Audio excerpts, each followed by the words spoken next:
하나님의 함께 하시기를 원합니다. 하나님의 하시기를 원합니다. 아멘. 우리 주제를 같이 읽겠습니다. 시작. 매일 복받는 사람이 되려면 하는 주제로서 은혜를 나누자.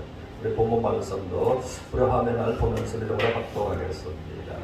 복 있는 사람은 악인들의 길을 따르지 아니하며 죄인들의 길에 서지 아니하며 오만한 자들의 자리에 앉지 아니하고 오직 여호와의 율법을 즐거워하여 그의 율법을 귀하로 묵상하는구나. 그는 시냇가에 심은 나무가 철을 따라 열매를 맺으며 그 잎사귀가 마르지 아니함 같으니 그가 하는 모든 일이 다 형통하리로다. 아멘. 우리는 부모는 언제라도 자녀께나 자녀가 잘되고 건강하고 성공하기를 원한다는 것입니다. 그것처럼 하나님께서도 우리에게 복의 복을 나누시기를 원하시고 또 신명기를 통해서 하나님의 말씀처럼 하나님께서 우리가 들어가도 복을 받고 나가도 복을 받고 또 성업에서도 복을 받고 덜판에서도 복을 받는 그런 인생이 되기를 하나님은 원하신다는 것입니다. 그러면 하나님께서 우리 모두를 축복하시길 원하시는 하나님의 축복 안에서 그 믿음으로 나가는 서로가 되시기를 주님 이름으로 축원합니다. 아멘. 그러면 하나님께서는 사람들이 때로는 고생하며 근심하는 것은 하나님의 본심이 아니다 라고 예레미야 에가서 3장 33절을 통해서 말씀하십니다. 그럼 하나님의 진정한 본심은 사람을 하여금 고생이 없고 근심 없는 것을 원하신다라는 것입니다. 그러면 고생은 몸이 하는 것이 고생이고 근심은 마음이 하는 것이 근심이라는 것입니다. 그래서 이제 본문의 말씀처럼 우리 하나님께서 우리 인생들에게 원하시는 것은 3절에 그런 시냇가에 심은 나무가 철을 따라 열매를 맺으며 그 잎사귀가 마르지 아니함 같으니 그러므로 시냇가에 심겨져 있는 그 나무는 이 비가 오지 않는달지라도 아무런 염려가 없는 것입니다. 극한 가뭄 가운데서도 그 나무는 목마름이 없고 잎이 언제라도 무성하고 철을 따라서 꽃이 피고 열매가 맺히는 것처럼 그래서 이 시냇가에 심겨져 있는 그 나무가 나무의 세계에서 얼마나 만족하고 행복할 것인가라는 것을 우리가 생각할 수 있습니다. 그것처럼 그 인생들이 또 하나님 말미암는 인생 환난, 인생 고난 가운데 남들은 환난과 남들은 고난과 것이 있다 할지라도 그것이 아무런 상관없고 하나님 은혜와 하나님의 축복이 함께하는 그 복을 하나님은 말씀하고 계신다는 것입니다.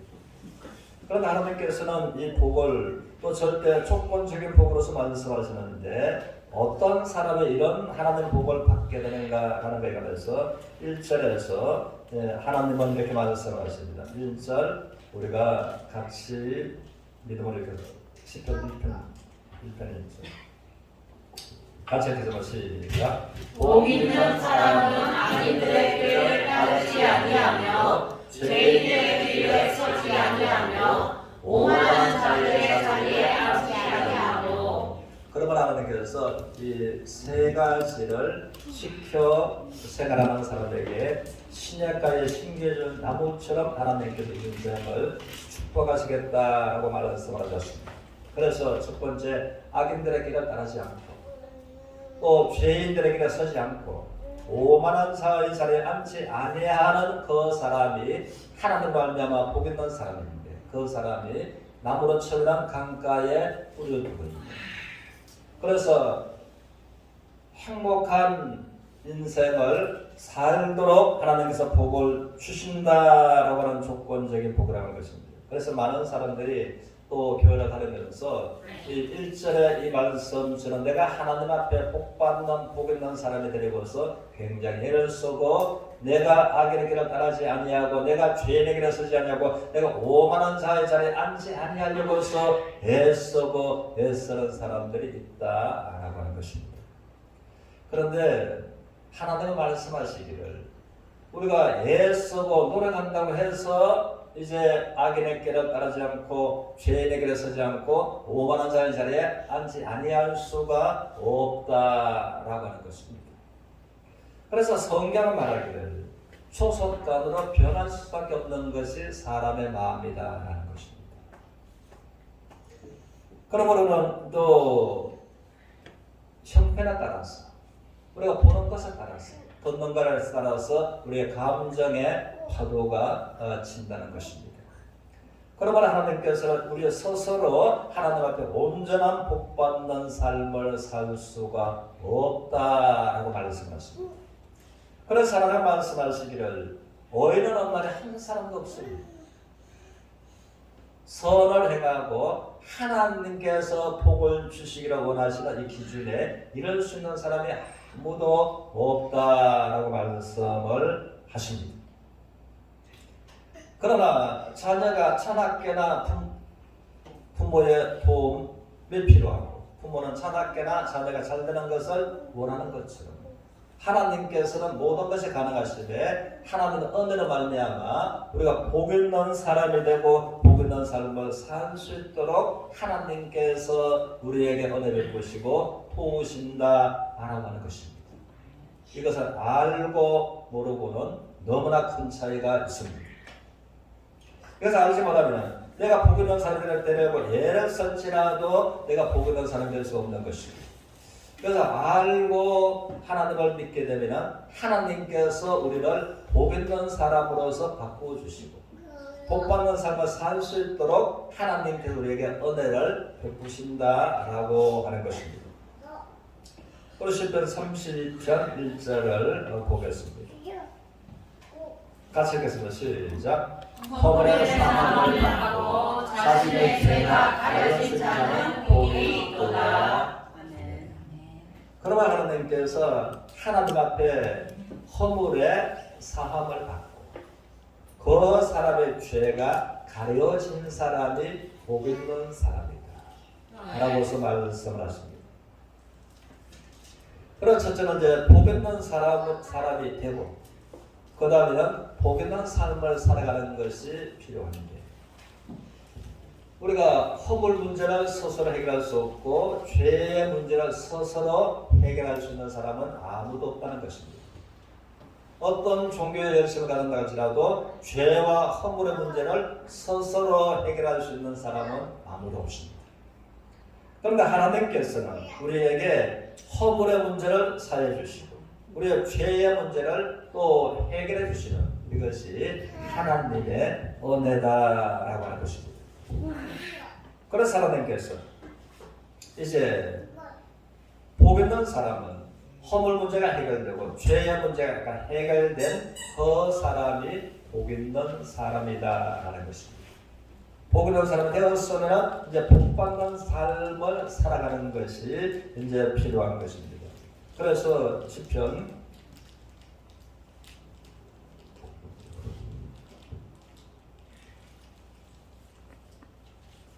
우리 여기를 보겠습니다. 우리가 봤으니까 로마서 4장 3절에 그럼 우리가 이제 이 하나님 앞에 복 있는 신분이 어떻게 되는가? 3절 우리 같이 읽겠습니다. 시작. 성경이 무엇을 말하느냐 여기까지 먼저 보고 그리고 성경이 무엇을 말하는가라는 것을 우리가 첫째로 아는 것이 필요합니다. 4절을 보겠습니다. 4절 같이 읽겠습니다. 시작. 일하는 자에게는 그 삭이 은혜로 여겨지지 아니하고 보수로 여겨지느니라. 그러므로 하나님께서 여기에서 우리에게 쉽게 하나님으로 말미암아 복 있는 사람 되기를 원하신 하나님께서 말씀하시는데 일하는 자에게는 그 싹이 은혜로 생각지 않고 보수로 내가 마땅히 받아야 할 일당으로 내가 생각을 한다고요. 그것처럼 그러나 이제 일을 전혀 안 했는데 일을 안 했는데도 불구하고 일한 사람과 똑같은 일당 똑같은 월급을 준다면은 받는다면은 그것은 내가 받아야 할 대가다 은혜다. 자, 어떤 사람은 이제 건강해서 열심히 출근해서 한 달 월급을 받았습니다. 나는 출근을 하려니까 건강이 좋지 못해서 출근할 수가 없습니다. 내가 건강이 좋지 않으므로 나 같은 사람을 그 회사에서 또 이제 채용해 주질 않습니다. 그러다 보니까 일을 하려야 일할 수 있는 건강도 안 되고, 누가 나를 불러서 써주는 사람도 없고, 그러나 생활을 해야 돼요.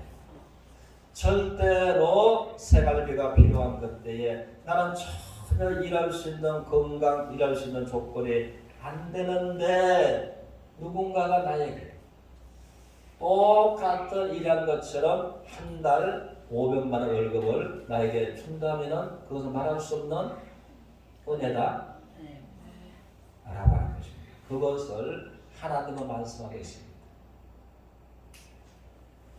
그러면 우리가 7절에서 보니까 4장 7절에 7절 같이 읽겠습니다. 시작. 불법이 사함을 받고 죄가 가려짐을 받는 사람들은 복이 있고 주께서 그 죄를 인정하지 아니하실 사람은 복이 있다 함과 같으리라. 그런 거를 이해가면서 우리의 불법이라고 하는 것은 나라마다 법이 있는 것처럼 하나님의 나라도 하나님의 법이 있기 때문에, 그래서 이제 하나님의 법은 한번 따랐습니다. 사람을 보고 미워하는 자마다 벌써 살인하였느니라. 요한일서 3장 15절 말씀. 이것이 하나님의 법입니다. 우리는 대한민국의 법은 사람을 미워한다고 해서 살인범으로 벌 주는 법이 있다고요, 없다고요? 없습니다. 그러나 하나님의 법은 사람을 보고 미워하는 자마다 벌써 살인하였다. 우리가 살아가면서 또 하루에 3번만 미워한다면 그 사람은 아마 걸어다니는 천사다라고 말할 수가 있을 것입니다. 3번만 미워한다. 그러나 그 천사와 같은 사람이랄지라도 하루에 3번 미워하면 하나님은 몇 번 살인했다? 한 달 되면 몇 명을 살인했다? 90명을 살인했다. 그러나 10년으로 계산하면 얼마나 몇 명을 살인한 게 될까요? 그러면 계산이 복잡하지. 그러면 하나님께서 이것이 이제 하나님의 법입니다. 하나님의 법. 그리고 하나님은 또 말씀하시기를 사람을 보고 엄란한 생각을 갖는 자마다 벌써 가늠하였다라고 말씀하십니다. 그래서 저같이 잘생긴 남자를 보면은 여성들 이상 생각을 그건 제가 반은 거고요, 한다는 거고. 그래서 하나님께서 이제 남자와 여자에 대해서 이제 성적인 생각을 하는 것 자체가 벌써 간음 현장입니다. 그랬을 때 우리가 하나님 앞에 알게 모르게 헤아릴 수 없는 많은 죄를 짓는다 라고 하는 것입니다. 그래서 우리가 이 죄의 문제를 하나님 앞에 죄와 허물의 문제를 스스로 해결할 수 있는 사람이 아무도 없다는 것입니다. 그래서 우리가 또 이런 속담이 있습니다. 도토리 머지기. 도토리는 이제 넓이는 표현하는데 높이는 똑같아요. 도토리 기적이다. 또 50권 했다. 우리는 말하기를 또 그 사람에 대해서 매스컴을 통해서 그 사람을 이렇게 손가락질하면서 그 참 못된 사람이다 하면은 한 손가락은 못된 사람을 가르치는데 나머지 몇 손가락은 나를 가르치고 남 보고서 손가락질하면은 그래 그런 손가락질 받을 만해. 그러나 세 손가락은 누구를 그러다 보니까 하나님 말씀하시기를 인생들의 죄가 인생들의 허물이 하나님께서 말씀하시기를 빽빽한 구름처럼 많고 짙은 안개처럼 많은 것이 사람들의 죄와 허물이다라고 말씀하십니다. 그런데 이것을 사람의 경건, 종교의 열심으로서 죄의 문제를 해결하려고 해도 해결할 수 없다라는 것입니다. 종교가 무엇을 가르칩니까? 적선이잖아요. 선을 쌓아서 나가라. 그런데 이제 일할 수 있는 건강이 되지 않고 일할 수 있는 상황이 되지 않지만은 그 나를 불쌍히 여겨주지 않습니다. 그 사람이 나에게 생활할 수 있도록 남이 받는 월급을 꼬박꼬박 준다면 그야말로 사랑이고 은혜인 것처럼 내가 전혀 죄 문제를 해결할 수가 없는 허물의 문제를 전혀 해결할 수가 없는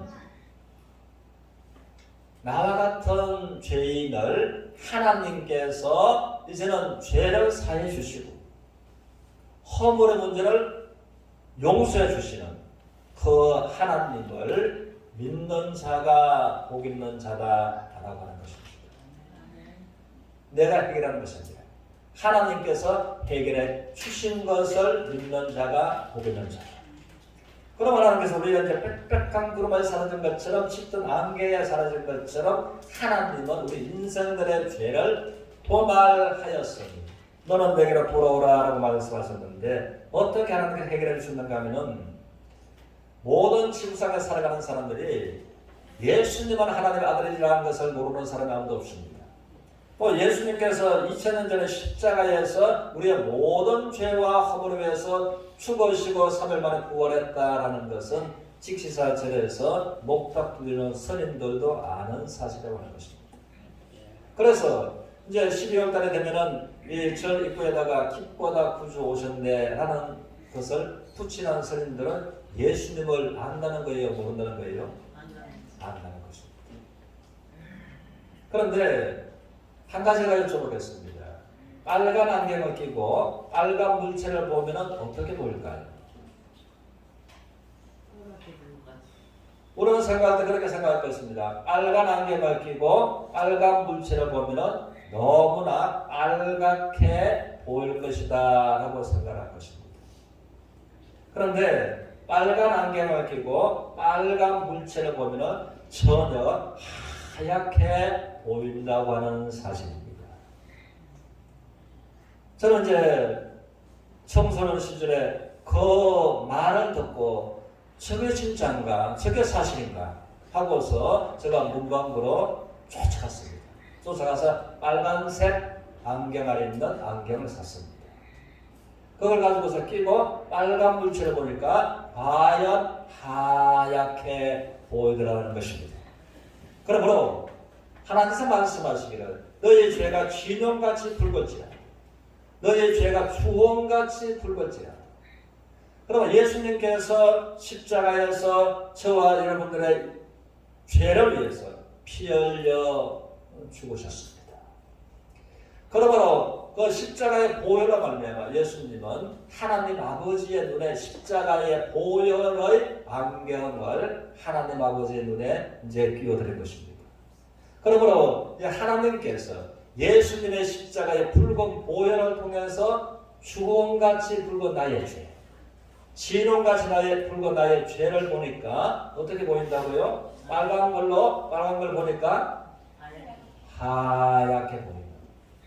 그래서 우리가 하나님 앞에 복 있는 사람이 되는 것은 죄의 문제를 해결하는 것은 내가 노력해서 어렵고 경건하게 살아서가 아니라 나를 위해서 십자가에 피 흘려 죽으신 예수님의 십자가의 보혈을 바라보고 나의 붉은 죄를 가지고 예수님의 십자가의 보혈을 바라보면은 나의 죄가 십자가에서 해결된 것을 우리가 알 수 있다고요. 더럽고 아는 것이 마음에 믿으신다는 것입니다. 그래서 이사야서 1장 18절을 통해서 너희 죄가 주홍같이 붉을지라도 진홍같이 붉을지라도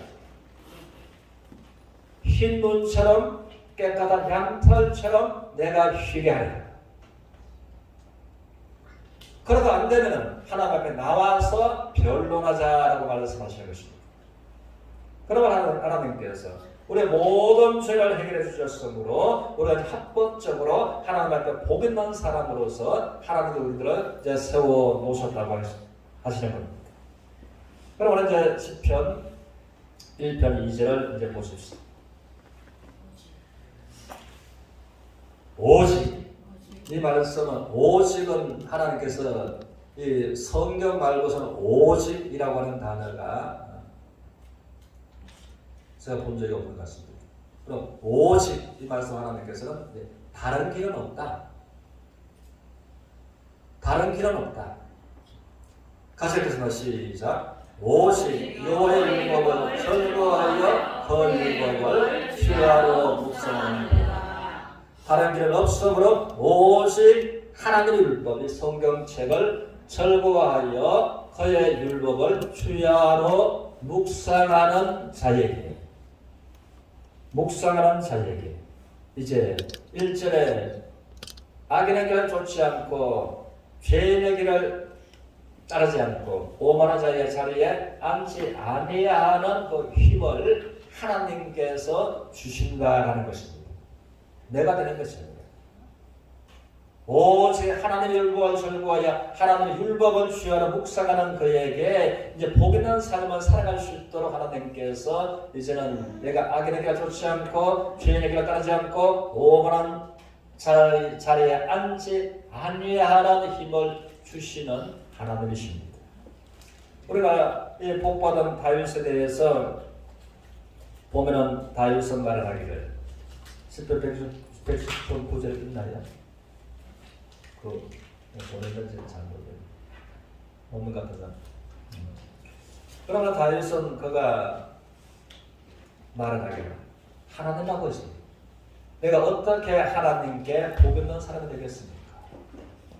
내가 어떻게 하면 악인의 길을 쫓지 않고 죄인의 길을 따르지 않고 오만한 자의 자리에 앉지 아니하는 복 있는 삶, 복 있는 나의 생활이 되겠습니까? 기도할 때에 하나님께서 다윗에게 말씀하신 것이 그렇습니다. 다윗은 한 번 따라했습니다. 내가 하나님께 범죄치 아니하려고 하나님의 말씀을 내 마음에 두었나이다. 그럼 하나님 말씀을 마음에 두기 위해서 하나님 말씀을 생각하고 묵상할 때에 하나님의 살아있는 말씀이 다윗으로 하여금 이제 죄와 상관없는 죄에서 멀리 떠나는 삶을 살도록 하나님의 살아있는 말씀이 능력을 힘을 주었다고 하는 것입니다. 그래서 이제 하나님의 말씀을 오직 여호와의 율법을 절구하여 그 율법을 밤과 낮으로 묵상한 그 결과가 3절이라고 하는 것입니다. 1편 3절 묵상할 때 1편 3절 우리 같이 읽겠습니다. 시작. 그는 시냇가에 심은 나무가 철을 따라 열매를 맺으며 그 잎사귀가 마르지 아니하는 같으니 그가 하는 모든 일이 다 형통되리라. 그러면 우리의 인생이 있어서 하나님은 이제 첫째는 이 죄와 불법의 사함을 받는 자가 복 있는 사람이 되는 것이고, 이제 복 있는 삶은 하나님 말씀을 밤과 낮으로 묵상함으로써 묵상하는 그 결과가 그가 하는 모든 일이 다 어떻게 형통하리라. 우리는 살아가면서 내가 원치 않는 형통치 못할 때가 참 많이 있다는 것입니다. 건강이 그렇고 환경이 그렇고 또 잔문제가 그렇고. 우리는 다윗을 보는 거랍니다. 그가 중년에 이제 죽을 병이 찾아왔습니다. 101편을 보면 죽을 병이 찾아왔고 죽을 병이 찾아오다 보니까 모든 재물 모든 것도 마음으로부터 포기하고 내려놓아야만 되었습니다. 그때에 다윗은 하나님 앞에 기도하기를 하나님 아버지요, 나의 죽을 병이 나에게 왔는데 나의 중년의 날에 나를 병으로 데려가지 말아 주옵소서라고 기도했던 것입니다. 그러다가 하나님 앞에 하나님의 약속의 말씀처럼 말씀을 생각하고 하나님께서 함께 하시는 말씀을 묵상하고 묵상하게 되는 것입니다. 그리고 이제 묵상하다 보니까 그 말씀이 다윗의 마음에 가득 채워지고 말씀으로 말미암는 축을병 가운데서 기쁨이 충만한 다윗이 되었습니다. 그 기쁨이 충만하다 보니까 축을병을 안고서 하나님의 찬양하는 다윗이 되었습니다. 그래서 내 영혼아 하나님을 찬양하라. 내 속에 있는 모든 것 따라 하나님을 찬양하라. 하나님 모든 은택을 잊지 말지어다. 내 속에 있는 모든 것 따라 하나님을 찬양하라. 하나님 말씀을 묵상하다 보니까 기쁨이 충만하고 기쁨이 충만하다 보니까 하나님을 그 병상 중에서 찬양했던 것입니다. 그러다 보니까 이 하나님의 살아있는 말씀이 역사함으로써 내 영혼아 하나님을 찬양하라. 내 영혼아 하나님을 찬양할 때에 그는 하나님께서 나의 모든 죄를 사해 주셨고 하나님께서 내 모든 병을 고치셨다. 그 질병에서 죽을 수밖에 없는 중한 질병을 나는 너를 치료하라 하나님을 하신 그 하나님께서 그 병을 그는부터 뿌리 뽑고 치료해주시는 하나님을 그는 알았다는 것입니다. 경험했던 것입니다. 그러므로 내 영혼의 감사해서 하나님을 찬양하고 내 청춘을 독수리처럼 새롭게 하시는 그 하나님을 평안하고 그러므로 시냇가에 뿌리가 박혀있는 나무처럼 그의 인생이 죽을 수밖에 없는 질병 가운데서도 형통케 하시는 하나님을 경험했던 것입니다.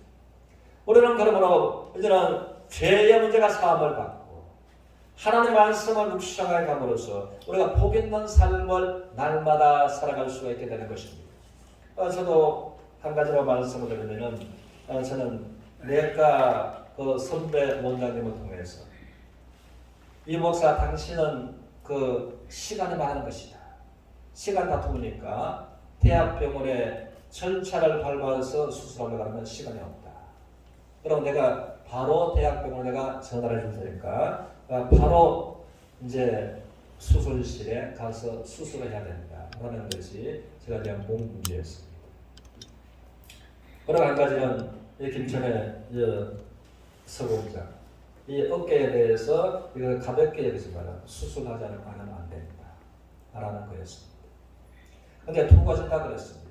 그러면 하나님께서 이제 죄의 사함과 허물 문제가 해결되는 신분으로는 복 있는 사람이 되었고 그리고 이제 복 있는 삶을 살기 위해서는 하나님 말씀을 간간하지로 묵상할 때에 질병에서도 치료받고 형통케 하시는 그 하나님 앞에 하나님 말씀을 묵상할 때에 하나님께서 저는 히브리서 4장 17절을 묵상했습니다.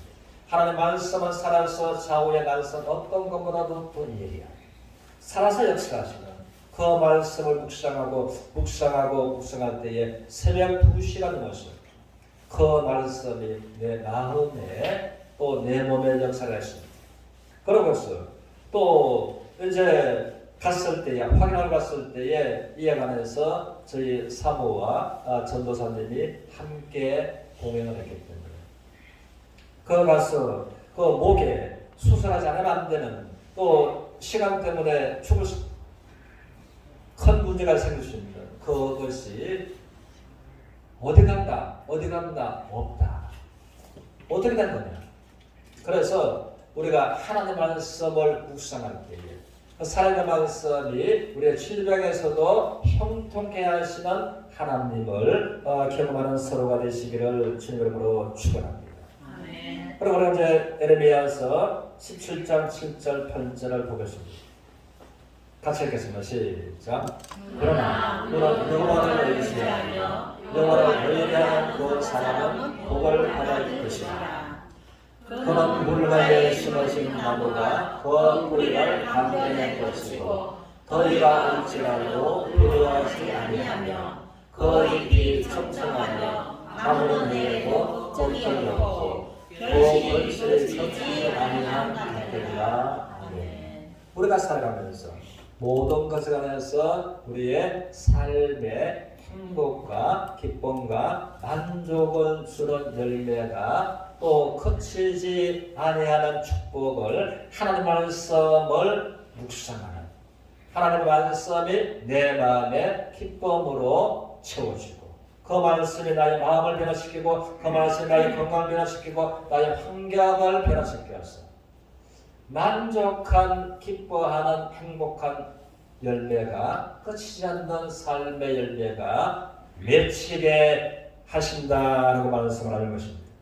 그리고 그래서 우리가 이제 복 있는 사람이 되기 위해서는 죄의 문제와 허물 문제가 해결되는 우리가 구원받는 사람이 되어야 하는 것입니다. 그 다음에는 우리가 신분이 복 있는 사람이 되었으면 하나님의 말씀을 판단하지는 묵상함으로써 그 말씀으로 말미암아 내가 날마다 복 있는 삶을 살아갈 수가 있는 것입니다. 그리고 하나님께서 이제 계시록 14장 13절에 통해서 말씀하시기 한번 더 하십니다. 지금 이후로 주 안에서 죽는 자가 복이 있도다. 주 안에서 죽는 자가 복이 있도다. 그러므로 사람들은 말하기를 뭐니 해도 죽은 복이 최고의 복이다라고 합니다. 그런데 하나님 말씀하신 게 지금 이후로 주 안에서 죽는 자들의 복이 있다. 주 안에서 죽음을 맞이하는 자가 있고 주 밖에서 죽음을 맞이하는 사람들이 있다는 것입니다. 주 안에서 죽는 자들이 복이 있는데 그리고 이제 계시록 21장 4절에서는 하나님을 말씀하시기를 하나님께서 하나님의 주 안에서 죽는 자들이 하나님의 품에 안기게 되는 그러면 하나님께서 이 땅에서 살아가면서 슬퍼서 아파서 울었다. 모든 두 눈에서 흘렸던 눈물들을 이 세상에 흘렸던 눈물들을 닦아주시고 하나님이 위로해 주시고 하나님이 품어주시고 죽음도 없고 이별도 없고 슬픔도 없고 질병도 없는 영원한 하나님의 나라에 영원한 안식으로 들어가는 천국의 소망을 말씀하고 계시는 겁니다. 그러므로 우리가 모두가 하나님 말미암아 죄와 허물의 사함을 받는 구원받는 복 있는 신분이 되고 그 다음에 신분이 되었으면 하나님의 말씀을 방관하지는 묵상으로서 그 하나님의 사랑의 말씀의 건강과 경제와 자녀와 환경에 살아서 열매 맺는 축복의 삶을 살아가고 영원한 천국을 믿음으로 소망하면서 나아가는 서로가 되시기를 주님의 이름으로 축원합니다.